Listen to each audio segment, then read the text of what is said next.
Olá, eu sou Giovanni de Souza. Este é o segundo trimestre de 2022 da classe de adultos, os valores do reino de Deus. Esta é a lição número 9, orando e jejuando, como Jesus ensinou. Texto áureo. Disse o Espírito Santo: apartai-me a Barnabé e a Saulo para a obra que os tenho chamado. Então, jejuando e orando e pondo sobre eles as mãos, os despediram. Atos capítulo 13, versículos 2 e 3. Verdade prática. A oração e o jejum são disciplinas espirituais que potencializam sensivelmente a vida piedosa do crente. Tem algo sobre a oração e o jejum que infelizmente estão a cada dia mais raros em nossas igrejas.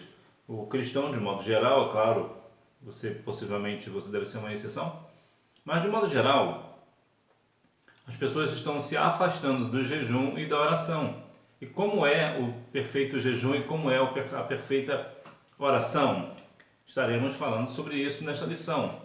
Então vou te passar aqui algumas questões bastante plausíveis e importantes para que nós venhamos assim crescer na nossa vida espiritual, principalmente naquilo que diz respeito à comunhão com Deus. Introdução. O Divino Salvador nos assegura que orando e jejuando ao Pai em secreto, Ele não estará indiferente às aspirações da alma, isto é, às nossas orações. Contudo, é imprescindível que a oração e o jejum sejam realizadas da maneira que Jesus ensinou.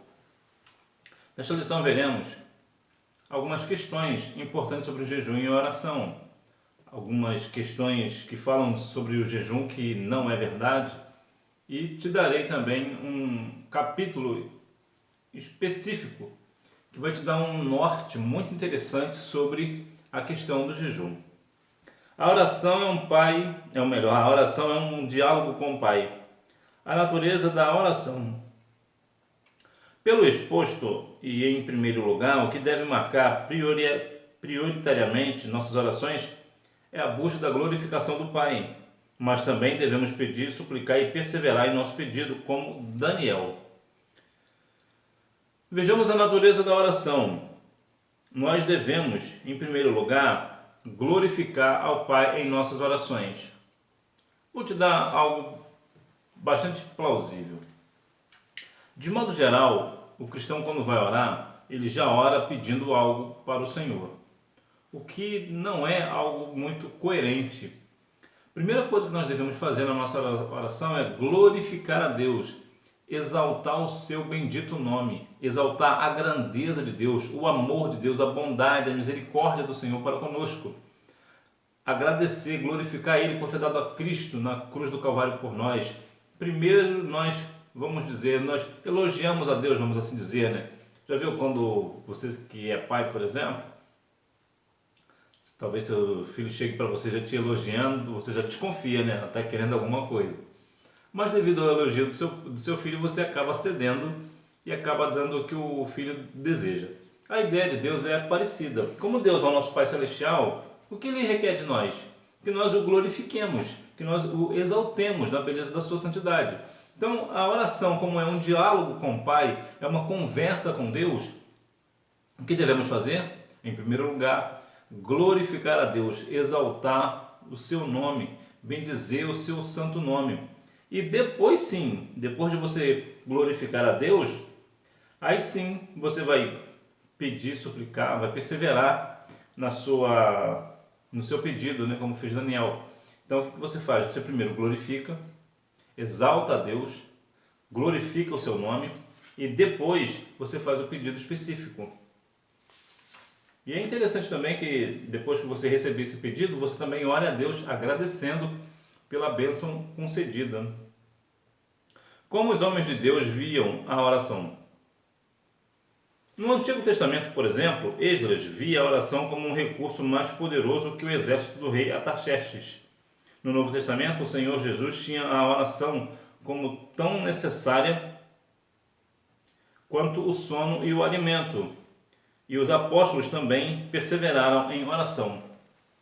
Há um tempo atrás, uma pessoa chegou a comentar que ela temia mais a igreja de joelho do que todo o forte exército da Rússia. E por que isso? Por causa do poder da oração.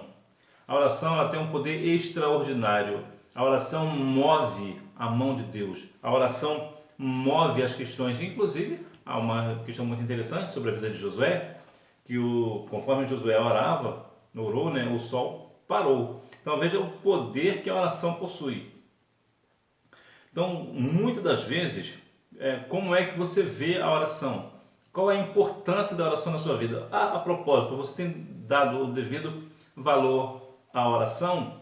Então veja que o nosso ponto de vista, como é que nós vemos a oração e como nós estamos orando, se estamos de fato glorificando a Deus em nossas orações? Então veja que sim, a oração é extremamente necessária.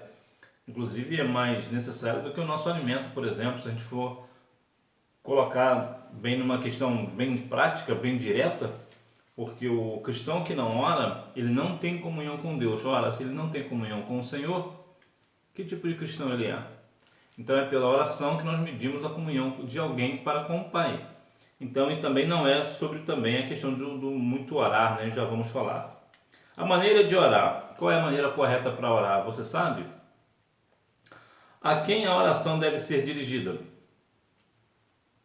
A oração deve ser dirigida a Deus Pai em nome de seu Filho Jesus Cristo.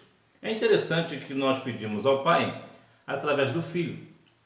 E o Espírito Santo leva essas orações com gemidos inexprimíveis. Existe algo que as pessoas cantam que não é verdade, que o Espírito Santo ore por mim. Não, o Espírito Santo não ora por você, quem tem que orar é você. O que o Espírito Santo faz na sua oração é levar a sua oração a Deus, os gemidos inexprimíveis, algo que você não consegue orar, você está chorando, você está gemendo, você não consegue orar.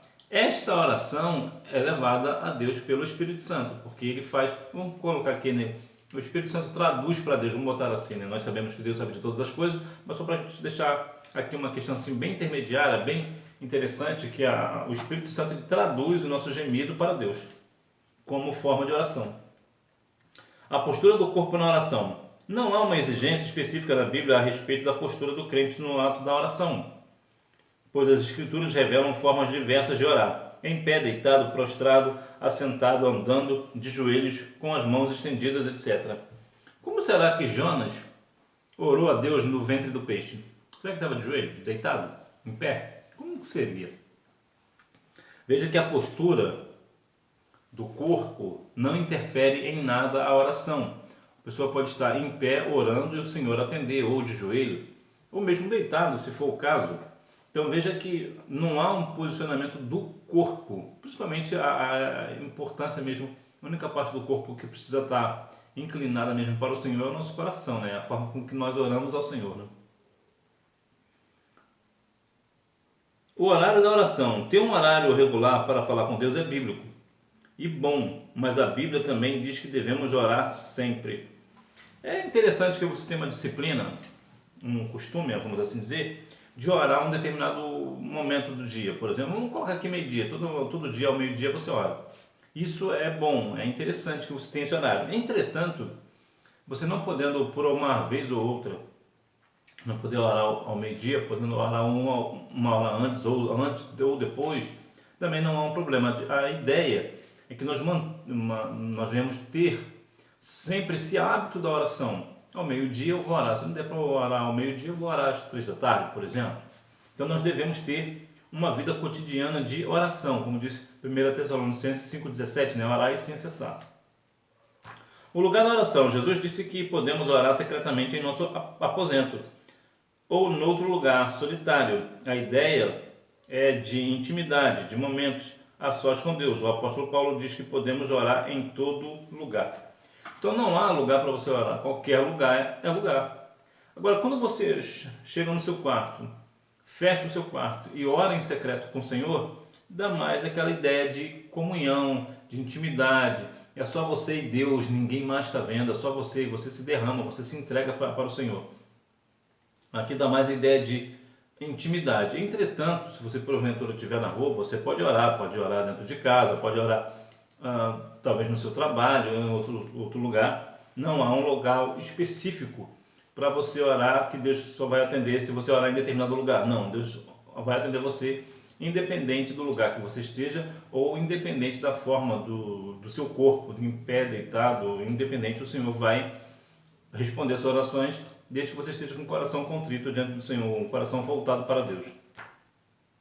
O decoro na oração. O decoro diz respeito à sinceridade, decência e reverência no ato de orar. Orar é algo simples, porém sério. Você não pode e não deve orar de qualquer maneira. Veja que você tem que ter um decoro na oração, uma sinceridade, uma reverência, um respeito. Por quê? Porque você está falando com um Deus Todo-Poderoso. Só para a gente ter uma noção, por exemplo, se você chegar, vou trazer aqui para nós o presidente da República, o excelentíssimo senhor presidente, você não pode chegar para ele e falar de qualquer maneira, porque dependendo da situação você pode ir até preso pela forma que você fala com ele. Deus é a mesma coisa, Deus é uma autoridade, Ele tem todo o poder. Então quando você fala com o Senhor, você fala com Deus Todo-Poderoso, que pode todas as coisas. Então o mínimo que você e eu devemos ter é humildade, sinceridade de coração, respeito e decência à pessoa do Senhor. É isso que é a ideia da oração. O estado do coração na oração. Se o coração estiver transformado e cheio da palavra de Deus, nossa oração será ouvida. Veja que o nosso coração deve ser transformado, cheio da palavra. Nós devemos, se porventura você é uma pessoa nova convertida, por exemplo, o Senhor também irá te ouvir. Desde que você esteja, mais uma vez, com o coração voltado para Deus, com toda a sua sinceridade. Me faz muito lembrar, saudoso irmão João, certa vez, perguntou para um dos nossos dirigentes, levou um papel em branco e disse: escreve aqui uma oração para eu aprender a orar. E o dirigente, muito sabiamente, disse o seguinte: o senhor pode orar do jeito que o senhor quiser. Ele: mas eu não sei orar. E o dirigente retrucou: é exatamente assim que tem que orar. Do jeito que você não sabe. Você pode orar assim que o Senhor vai te atender. E essa é a ideia. A oração, ela não é uma receita pronta, não é uma receita de bolo pronta, não é nada disso. A nossa oração, ela tem que vir a nossa oração tem que vir do nosso coração, do fundo da nossa alma, de todo o nosso coração, com toda a nossa sinceridade e pureza diante do Senhor. Ah, mas eu cometi um pecado. Pede perdão ao Senhor em oração e Ele certamente vai te ouvir. É muito interessante ver em Isaías, capítulo 55, eu vou ler aqui para você rapidamente, para você ter uma ideia do que é o Senhor. Né? 55:7. Deixe o ímpio o seu caminho e o homem maligno os seus pensamentos, converta-se ao Senhor que se compadecerá dele, e torne para o nosso Deus, pois grandioso é em perdoar. Então tenha isso em mente, em seu coração, independente do pecado que você porventura tenha cometido. Quando você ora ao Senhor pedindo perdão, o Senhor é grandioso em perdoar e certamente te perdoará. Sinopse. Na oração devemos glorificar a Deus e suplicar ao Senhor a respeito de nossas dificuldades. A oração que Jesus ensinou. Jesus não condenou a oração em público. No texto bíblico em estudo, o Senhor Jesus não condenou a oração pública, visto que, pelo aspecto bíblico, ela é aceitável e recomendada. O que Jesus condena é a oração que individual, quer coletiva, dominada pelo espírito de exibição, ostentação, cuja intenção do orador é ser visto e louvado pelos homens, o que os hipócritas fariseus buscavam. Veja que não há nenhum problema em nós orarmos em público, numa praça pública, por exemplo. Não há nenhuma condenação nisso. O problema de orar em público, aqui no ponto específico, é que os homens faziam isso somente para ser notado pelos homens, para se mostrar que estão orando, para mostrar até mesmo uma falsa santidade, na verdade, né? É uma oração cheia de muita técnica, cheia de palavras bonitas, muito possivelmente, mas que não tinha nenhum temor no coração, não tinha nenhum arrependimento de coração, não tinha nenhum contrito de coração. Era somente para parecer aos homens. Era isso que Jesus estava condenando. Porque na verdade ele estava fazendo longas orações em praça pública, mas somente para aparecer aos homens. Jesus quer que sejamos discretos. As expressões entra no teu aposento e fechando a tua porta não significam que devemos ter um quarto só para oração. É claro que podemos fazer de algum cômodo de nossa casa um local particular para falarmos com o Pai. Contudo, no ensino de Cristo, em Mateus 6, 5 e 6, sua ênfase não é o lugar, mas a atitude de quem ora. Eu tenho uma amiga que eu acho muito interessante, que ela é cabeleireira, e ela fechou este salão e transformou esse salão num local para oração. Então lá só existe para orar. Ela só entra lá para orar. É interessante quando você tem um lugar específico para orar. Dá uma intimidade, você fica mais à vontade e tal. Entretanto, isso também não é uma obrigação. Você não tem que fazer de um cômodo da sua casa um lugar específico para orar. Mas se você se sentir à vontade, também não há nenhum problema. Veja que a oração ela não tem uma regra. A única regra da oração é estar contrito de coração diante do Senhor. É estar arrependido, de repente cometeu um pecado, fez algo que não devia e pedir perdão ao Senhor. Este é o foco da oração. Mas claro, você podendo entrar no seu aposento, por exemplo, num lugar de intimidade, ou talvez até mesmo pegar um cômodo da sua casa e transformar em um local para oração, também não há nenhum problema. Mas o importante não é o local que você ora. O mais importante é a tua atitude na oração. Não useis de vãs repetições nas orações. Não é verdade que o Senhor desprezava longos períodos de oração, pois na Bíblia encontramos esse tipo de oração. Mas o que ele encontraria aqui é a atitude de alguém achar que quanto mais fizer barulho, Deus lhe ouvirá. Há pessoas que acreditam, pensam que quanto mais orar, mais será ouvido, o que não é verdade. Não é porque alguém ora, por exemplo, 3 horas, por exemplo, que será ouvido muito mais do que alguém que ora 5 minutos. Inclusive, certa vez alguém foi perguntado se orava 10 minutos e ele respondeu: eu não sei se eu oro 10 minutos, só sei que eu não fico 10 minutos sem orar. A oração nos dá essa comunhão com o Pai, com o Senhor. Então veja que não é as longas orações. Há um caso muito interessante no livro de Crônicas, no capítulo 10, versículo 9, que fala justamente sobre a questão de Jabes. É uma questão muito interessante, que Jabes fez uma oração rápida e o Senhor atendeu a oração de Jabes. Muitas das vezes as pessoas acham que por orar muito, fazer uma oração muito longa, vai ser ouvido, o que não é verdade. Não é por muito orar. Mais uma vez, vale o coração contrito da pessoa. 1 Crônicas, capítulo 4, versículo 10 fala assim: Jabes clamou a Deus de Israel: Oxalá que me abençoe e amplies o meu território. Seja tua mão comigo e me preserves do mal, de modo que eu seja livre da dor. E Deus lhe concedeu o que tinha pedido. Veja que a oração de Jabes coube num versículo e o Senhor respondeu à oração de Jabes. Mais uma vez, não é pelo fato do muito falar. É claro que é uma pessoa que tem muita comunhão com o Senhor, vai orar 2, 3 horas, 5 horas, se for o caso.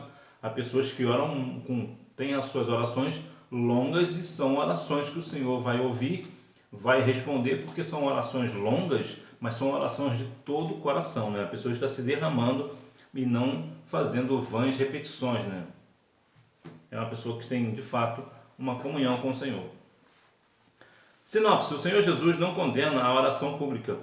Entretanto, a oração deve apresentar descrição em sua prática, bem como não ser conduzida por vãs repetições.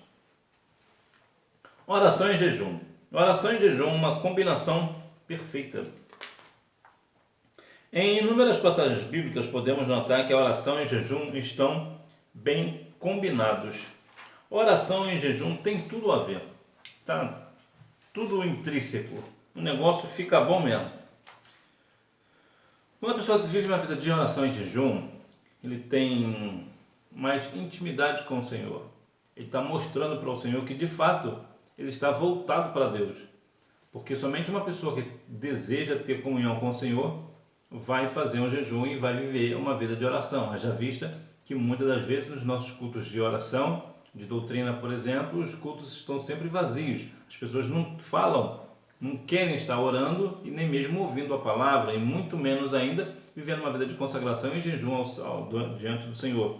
Mas as pessoas que combinam a oração e jejum têm uma vida de vitória. Vou pegar aqui um ponto que a parte feminina da igreja, por exemplo, união feminina, centro de oração, de modo geral, são pessoas que têm muito mais coisas para contar sobre o Senhor, porque vivem uma vida de oração e jejum. Não estou dizendo aqui que os homens não façam, estou dizendo que, de modo geral, as irmãs têm mais uma tendência para viver uma vida de jejum e oração, e por isso tem uma vida no altar, tem uma vida diante do Senhor, e muitas das vezes as irmãs vão orar e o Senhor dará vitória, justamente porque elas têm essa comunhão com o Pai. O aspecto bíblico sobre o jejum. Na Bíblia há 3 eventos que caracterizavam a necessidade, ou melhor, que caracterizam a necessidade do jejum. O ato de humilhar-se, que por meio da confissão acontecia por causa da tristeza do pecado. O da lamentação, fosse por causa de um mal sofrido, fosse por alguma praga, uma derrota sofrida em uma batalha ou uma ameaça. E o evento espiritual de grande concentração de fiéis, como no caso de envio missionários e a escolha de homens para a obra. Vejamos. Quando estamos numa situação de necessidade, né, nós temos alguma necessidade, nós precisamos nos humilhar perante o Senhor por nossa confissão. Confessar, se porventura fizemos algo errado, nós fazemos o que nós acreditamos no Senhor, cremos no Senhor, por isso confiamos, claro, confiamos nele, e por isso nós fazemos uma confissão. Nós nos derramamos diante do Senhor. Também nos lamentamos. Vamos colocar aqui, reclamamos com o Senhor a respeito daquilo que fizemos errado. Nós fazemos uma lamentação, lamentamos por ter feito, ou por ter sofrido algo, ter feito algo errado, uma batalha perdida ou uma ameaça que sofremos. Também devemos, em eventos grandiosos, ou até mesmo nos pequenos eventos, devemos, antes de fazer este evento, estar pautado na oração, fazer algo para o Senhor, demonstrar a oração. Me lembro que há algum tempo, quando eu estava liderando mocidade, quando fazíamos uma festividade de mocidade, por exemplo, nós fazíamos 21 semanas de oração, e o Senhor dava vitória, o Senhor salvava almas, batizava com o Espírito Santo. Então nós devemos viver uma vida de oração. Então vai fazer um evento, você precisa viver uma vida de oração. Independente do evento ser de grandes proporções ou não, você precisa colocar nas mãos do Senhor em oração para que Deus dê vitória e faça segundo a vontade dele. O ensino de Jesus sobre o jejum. Segundo o Sermão do Monte, entendemos que a prática do jejum é livre, um ato voluntário, espontâneo, isso porque deve nascer do desejo genuíno da alma com motivos especiais, quer seja diante do perigo, quer seja diante da tristeza ou da tentação. Vejamos que há 2 tipos aqui de jejum que eu vou colocar aqui para você. Esse espontâneo, que vai partir de você, você sente o desejo de fazer o jejum. Isso é espontâneo, é o genuíno, né, que está na alma, por um motivo específico. Mas também há aquele jejum coletivo. Talvez o seu pastor ou o seu líder convoca um jejum para todos os departamentos estarem no momento específico em jejum. Isso também é válido. Veja, por exemplo, o caso de Nínive, né? Todo o povo e até os animais jejuaram, né? Ou seja, foi algo específico. Então esse jejum também ele é válido. Eu falei com você sobre um capítulo sobre o jejum perfeito. Isso está lá no livro de Isaías, no capítulo 58. A Bíblia vai nos dar alguns nortes, ou um norte, né, sobre o jejum. Porque pecamos muito sobre jejum, e um dos pecados que eu mais... Pecados não vou falar pecado, mas um dos erros que eu vejo muito sobre a questão do jejum é que as pessoas hoje criaram, né, o cristão moderno, né, que para mim não é moderno, para mim é mundano. O cristão hoje, ele criou um tipo de jejum que é o jejum de doce, né, de guloseimas, né? Não existe isso. Isso é completamente antibíblico, não tem base bíblica nenhuma. Você pode comer de tudo desde que não seja doce. Não faz sentido. O jejum ele é completo. Ou você faz ou você não faz. Ou outros até dizem, né, não, vou fazer um jejum de internet. Não existe isso. Isso é invencionice do povo mundano, né? O cristão mundano que cria essas coisas. O jejum ele tem que ser completo. Não beber e não comer. E também, como diz Isaías 58, só para dar um resumo, é não trabalhar, é não maldizer o irmão, é repartir o pão para o próximo, aquele que está necessitado, entre tantas e tantas coisas, como diz Isaías 58. este aqui é o ponto. Outro ponto também que é bom, interessante falar sobre o jejum, que nem todo mundo pode fazer jejum. Por exemplo, uma pessoa que tem um problema de saúde, que toma remédios, por exemplo, ou que tem uma saúde muito debilitada, essa pessoa não pode fazer jejum, porque se fazer jejum, vai agravar o problema e essa pessoa pode até inclusive vir a óbito. Então, é importante que nós tenhamos isso em mente também. Nem todo mundo pode fazer jejum. Sinopse: a oração e o jejum são duas disciplinas que se combinam perfeitamente. Então vamos ficar nessa disciplina mesmo, que é de Deus esse negócio. Conclusão: o cristão que conhece a palavra de Deus sabe da importância da oração e do jejum como exercícios espirituais. Pela prática de ambos, o crente estará mais sensível ao Espírito Santo, de modo que sua realização traz constantes benefícios para a nossa vida espiritual, especialmente diante de um mundo materialista e utilitarista. Uma outra questão do jejum que eu vou te falar é que o jejum também vai te trazer saúde. Como você não come e não bebe, o seu corpo vai trabalhar menos, vai fazer algumas questões e vai melhorar, entre uma coisa e outra, algumas enfermidades, né? Inclusive tem enfermidades que são curadas através do jejum. Mas tu vê a importância do jejum. Eu lembro também, estou aqui me lembrando também da vida de Daniel, né? Que teve aqueles alimentos lá com legumes, né? Água e legumes, né? Veja também que não é necessariamente um jejum, mas é uma dieta, vamos assim dizer, né? O jejum e a oração faz com que a pessoa fique sensível ao Espírito Santo. Quando você está jejuando e orando, você fica muito mais sensível ao Espírito. Você consegue perceber quando é o Espírito Santo que está falando a você. Você consegue perceber, você toma decisões acertadas, porque você sente que é o Espírito Santo que está te direcionando. Revisando o conteúdo. Número 1, a oração é o diálogo da alma com Deus. Número 2, a Bíblia nos incentiva a orar porque há poder nesse maravilhoso recurso espiritual, o qual não podemos desprezar. Número 3, o que Jesus condena é a oração que é individual no templo ou na rua, dominada pelo espírito de exibição, ostentação, cuja intenção é ser visto e louvado pelos homens. Número 4, não é verdade que o Senhor desprezava longos períodos de oração, pois na Bíblia encontramos esse tipo de oração. Mas o que ele contraria aqui é a atitude de alguém achar que quanto mais fizer barulho, Deus lhe ouvirá.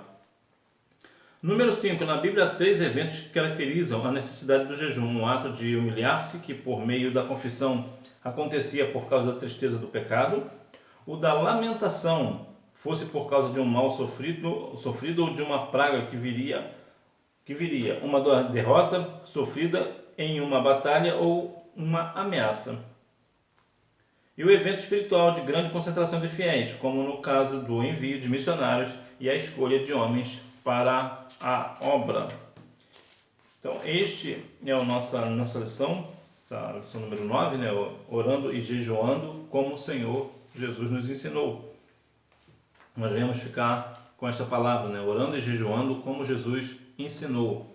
Olhar como Jesus ensinou, orar como Jesus ensinou, vigiar, ter uma vida pautada na palavra, sempre com direcionamento à questão de ter comunhão com o Pai Celestial. Que Deus continue abençoando a sua vida e que você tenha uma boa aula, não deixe de ir à Escola Bíblica Dominical, até porque quem faz a escola é o aluno. Tchau!